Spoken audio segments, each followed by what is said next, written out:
একবার ভাবুন তো, আমরা আমাদের প্রেমিকার সাথে তো কত ধরনের কথায় ফোনে চ্যাট করে থাকি, তাই না? মেসেঞ্জারে।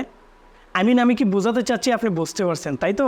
মানে ইশক, প্রেম, ভালোবাসা। এই ধরনের চ্যাট, অথবা আপনি আপনার ওয়াইফের সাথে কী ধরনের চ্যাট করেন, অথবা আপনি আপনার ক্লোজ ফ্রেন্ডের সাথে কী ধরনের চ্যাট করেন, আর সেই চ্যাটগুলো যদি অন্য কেউ সিসি ক্যামেরা লাগিয়ে চেক করে নেয় যে আপনার ফোনে আপনি কী ধরনের কনভারসেশন কন্টিনিউ করতেছেন, এটা একবার চিন্তা করে দেখুন যে এটা কতটা ভয়ঙ্কর একটা ব্যাপার। সো আপনার ফোনের মেসেঞ্জারে এই ধরনের সিসি ক্যামেরা লাগানো আছে কিনা, অথবা অন্য কেউ চেক করতেছে কিনা, সেটা কিন্তু আপনার একবার হলেও চেক দেওয়া প্রয়োজন। সো আমি এই মুহূর্তে মেসেঞ্জারের এমন একটা সিটিং দেখাবো বা এমন একটা অপশন দেখাবো, যে অপশন থেকে আপনি দেখতে পারবেন যে অন্য কেউ আপনার ফোনের মেসেজগুলো চেক করে কিনা, অথবা অন্য কোনো ফোন থেকে এই ট্র্যাপটা ইউজ করা আছে কিনা। সো এটা দেখার জন্য আমরা প্রথমেই চলে যাবো হচ্ছে আমাদের মেসেঞ্জারে যাওয়ার পরে আমরা এখানে 3 ডটে ক্লিক করব। ক্লিক করার পরে আমরা চলে যাব সিটিংয়ে আসার পরে আপনি দেখেন যে প্রাইভেসি অ্যান্ড সেফটি নামে একটা অপশন আছে। সেটিংয়ে আসার পরে এই অপশনটাতে আপনি ক্লিক করবেন। এখানে আসার পরে আপনি এন্ডে ক্লিক করবেন। ক্লিক করার পরে আপনি দেখেন লগ ইন একটা অপশন আছে।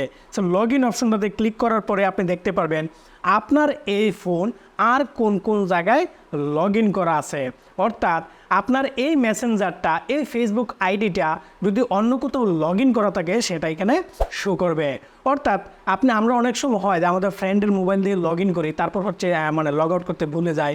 অথবা আমি কোথাও গেছি সাইবার ক্যাফেতে, এখন হয়তো সাইবার ক্যাফে অতটা ইউজ করি না, বাট একটা ফ্রেন্ডের বাসায় গেছি বা একটা আত্মীয়র বাসায় গেছি, যাওয়ার পরে একটা পিসি পেয়ে গেছি, বসে ইচ্ছা মতো আমার আইডি লগ ইন দিয়ে চেট করে তারপর চলে আসলাম, কিন্তু লগ আউট করতে ভুলে গেছি। সো এখান থেকেই হচ্ছে কিন্তু অন্য কেউ দেখে নিতে পারে। আমার ফেসবুক আইডিটা হচ্ছে 2টা জায়গায় লগ ইন করা আছে। একটা হচ্ছে আমার এই ফোন, অ্যান্ড সেকেন্ড হচ্ছে আমার কম্পিউটারের মধ্যে ক্রোম ব্রাউজারে। এখান থেকে আমি চাইলে লগ আউট করে ফেলতে পারি, অথবা ফরগেট ডিভাইস দিয়ে বলে দিতে পারি যে এই ডিভাইসটা আমার না। অর্থাৎ ফেসবুককে আমি নোটিফাই করতে পারি যে এই ডিভাইসটা আমার নয়, এবং এটাকে ফরগেট দিয়ে দিতে পারি, তাহলে এই আইডি থেকে আর কেউ লগ ইন করতে পারবে না। আর যদি অন্য কেউ লগ ইন করে থাকে, আপনি যদি 1 সপ্তাহ পর পর বা 15 দিন পর পর বা মাঝে মধ্যে এসে চেক করে দেখেন যে আর কোন কোন ডিভাইসে আপনার প্রোফাইলটা লগ ইন করা ছিল, আপনি খুব ইজিলি কিন্তু এটা বুঝে যাবেন যে অন্য কেউ আপনার আইডিটাকে ট্রেস করতেছে। সো আপনি খুব ইজিলি কিন্তু এই বিপদটা থেকে বেঁচে যেতে পারেন। সো আপনি চাইলে কিন্তু খুব ইজিলি চেক করে নিতে পারেন আপনার ফেসবুক আইডিটা অথবা আপনার মেসেঞ্জারটা অন্য কোনো ফোনে অথবা অন্য কোনো ডিভাইসে লগ ইন দিয়ে কেউ ইউজ করতেছে কিনা। মজার ব্যাপার হচ্ছে, যদি কেউ লগ ইন দিয়ে ইউজ করেও থাকে এবং যদি আবার লগ আউট দিয়ে দেয়, তাও এখানে শো করবে যে এই ডিভাইসে লগ ইন দেওয়া হয়েছিল।